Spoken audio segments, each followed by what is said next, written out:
o assunto de hoje, tratado aqui no ponto de encontro, o aneurisma cerebral. E nós teremos agora a participação do doutor Wilker Noner, cirurgião, neurocirurgião, e ele que é presidente da Sociedade Brasileira de Neurocirurgia. Doutor, seja bem-vindo, boa tarde. Opa, obrigado. Boa tarde a todos os ouvintes. É um prazer estar aqui na Rádio Marconi com todos os ouvintes que estão vendo esse tema tão importante hoje. Espero que eu tenha pronunciado bem o seu nome, né? Foi perfeito. Doutor, trazendo aqui uma explicação, né? Claro que para nós leigos falar de aneurisma é sempre um desafio.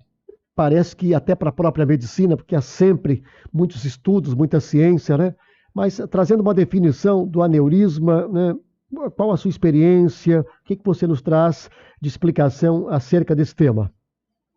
Então, né, o aneurisma, de uma forma geral, ele é uma dilatação na parede da artéria. Então, a gente tem as artérias e veias que vão levar e trazer o sangue nos órgãos e, às vezes, por um enfraquecimento dessa parede, dessa artéria, começa a aparecer uma dilatação, que pode ser um segmento, né, um pedaço dilatar como se fosse uma coisa fusiforme, né? Ou ainda só uma parte da parede dilatar e formar como se fosse uma pequena bexiga. Só que, por conta dessa fragilidade da parede da artéria, e vai dilatando por conta de uma pressão às vezes aumentada, né? Os fatores que causam isso, primeiro é o fumo, é o cigarro, depois a pressão arterial, né? Colesterol, são os fatores de risco cardiovasculares. E em algum dado momento, às vezes por uma crise de pressão alta, um estresse que passa, essa parede enfraquecida, essa dilatação acaba rompendo. E aí, então, há o sangramento e uma situação de extrema emergência e risco de vida. Quando isso acontece na cabeça, a gente chama de aneurisma cerebral. E, né, diferente da barriga, que você tem um volume vamos dizer assim, para alocar esse volume de sangue que está saindo, no cérebro é uma caixa fechada, qualquer sangramento razoável ali, pequeno, vai causar grandes estragos, viu, meu amigo? E às vezes, na maioria das vezes, 50% das vezes, quando estoura um aneurisma, né, cerebral, ele é fatal na hora, né? Então, isso mostra a gravidade do que é o aneurisma cerebral. Doutor, o estresse, a ansiedade, de alguma forma também tem peso para ocorrer um aneurisma? Sim, imagina que fruto desse estresse, que é o que a gente vive hoje por conta de muita ocupação, atividades aí em demasia, preocupação com o trabalho, com a família, enfim, você acaba gerando um nível de adrenalina muito alto na corrente sanguínea. Isso faz com que a pressão aumente. Isso faz com que esses pontos de fragilidade na artéria acabam causando, então, essa ruptura. Então, está totalmente associado. Tanto é verdade que uh, a gente sempre fica, né, tem uma máxima dentro da medicina que nos encontros familiares é quando você tem o maior nível e taxas de incidência de infarto do miocárdio e também de AVC, né? E também de sangramento de aneurisma, porque, né, a gente sabe, né, que às vezes em encontros familiares, como o Natal, e o Natal é uma data muito comum, é quando o pessoal começa a ter alguma discussão, né? E pai com filho, esposa, enfim, essas discussões, esses desavenças que às vezes tem entre amigo, familiar, em encontros familiares, é que acaba gerando essa carga de adrenalina e rompendo o aneurisma. Fortes cargas emocionais podem também contribuir, né, doutor? Sim, exatamente, né? É claro que para quem já tem o aneurisma e está crescendo, e o aneurisma é uma doença silenciosa, o aneurisma cerebral. Ele poucas vezes avisa que está dilatando. Quando ele avisa? Quando já sangrou, entendeu? Então, você não está vendo, está na sua rotina diária, não está controlando direito sua pressão arterial, está com nível de estresse altíssimo, então as cargas de estresse, essa carga de adrenalina vai servir como um gatilho, como uma forma de romper esse aneurisma. Por isso que, né, o controle da atividade do estresse, exercício físico para aliviar o estresse, ajuda também, não só questão da aneurisma cerebral, como também AVC e infarto. Doutor, existem diferentes tipos de aneurismas cerebrais e como é que são esses tratamentos? Certamente tem diferenças para cada grau ou gravidade, né? Exato, né? Os aneurismas cerebrais, como eu falei, eles são essas dilatações que pode acontecer. A própria artéria pode dilatar como um todo, e aí a gente chama de aneurisma fusiforme. Ou ainda, uma pequena parte da parede da artéria começa a dilatar e formar um saquinho, e aí a gente chama de aneurisma sacular.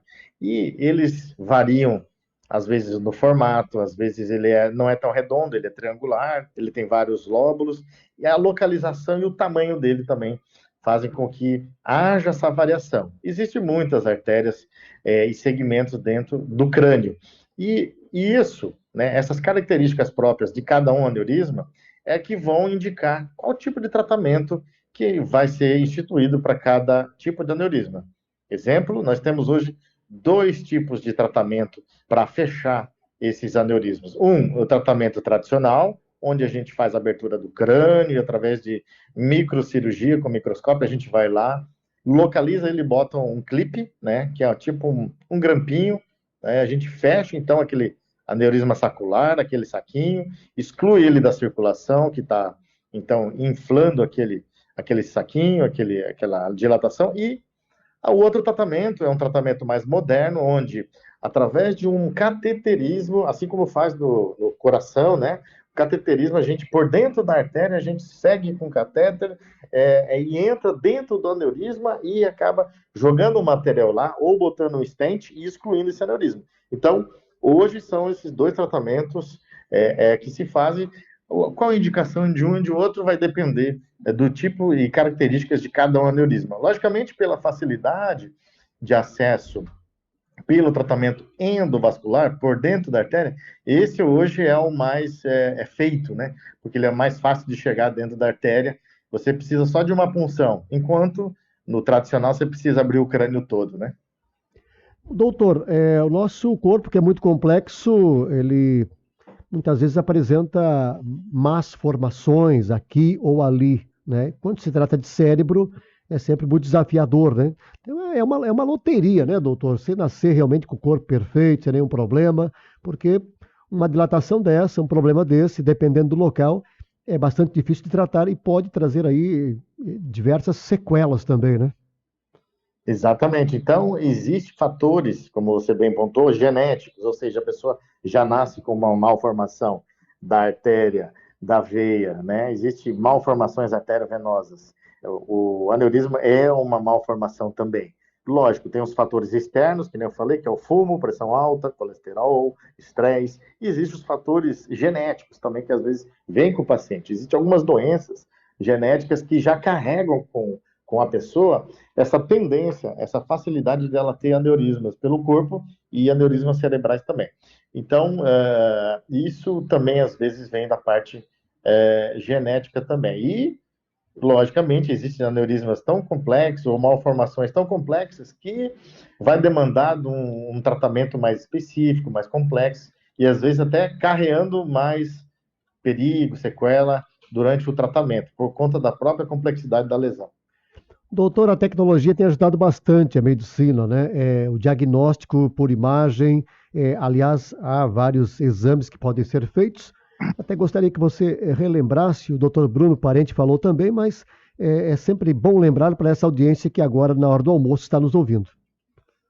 Exatamente. Hoje a gente tem, por exemplo, metodologias de imagem que conseguem detectar facilmente um aneurisma cerebral. É por isso que, durante uma investigação do paciente que está tendo uma cefaleia diferente da habitual, uma cefaleia, uma dor de cabeça súbita, forte, ele precisa fazer um exame de imagem. Nesse exame de imagem, tomografia, ressonância, angiotomografia, ele rapidamente a gente já consegue detectar esse aneurisma e, no mesmo momento, dependendo se ele já está estourado ou não, instituir o tratamento. Às vezes, na própria punção que você faz na artéria para fazer o cateterismo e diagnóstico, por ali mesmo você já faz o tratamento também. Como é hoje o tratamento do cateterismo, que já bota stent no coração, é também a parte intracraniana, onde a gente tem esses tratamentos otimizados também, graças à tecnologia, à qualidade e à evolução dos softwares e de material também. Então, a gente está bem avançado. Logicamente,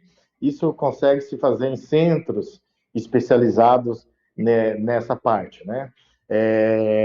Para fazer o diagnóstico tão rápido. Mas, em uma clínica que tenha ressonância e tomografia, de forma eletiva, o médico pode se impedir o seu exame para o paciente e ali pode já sair o diagnóstico. Então, hoje a gente está facilitado, né? O que tem que ter é um nível de suspeita alto em relação ao sintoma do paciente, né? Por isso que, numa investigação de cefaleia, é obrigatório, sim, fazer um exame de imagem da cabeça do paciente, porque ele pode apresentar não só aneurisma cerebral, como também tumores e outras malformações que são tratáveis.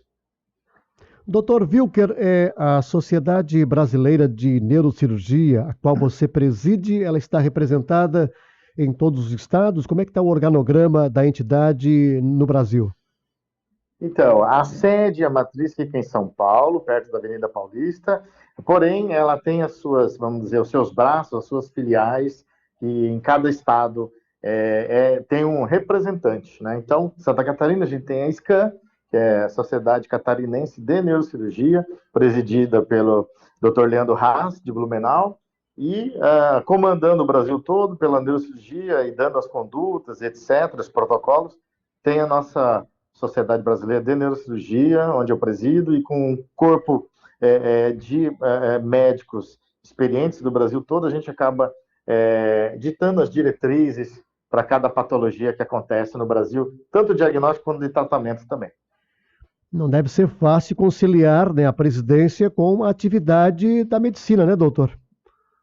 Pois é, isso é uma grande gestão do tempo que você tem que ter, então é difícil realmente a gente fazer essa atividade dupla, né, essa vida dupla, mas com um time bom, delegando as funções para as pessoas certas, a coisa acaba andando sim. E tendo, claro, né, um suporte grande no seu time local de médicos para ajudar com que você consiga fazer as duas coisas com qualidade, com excelência.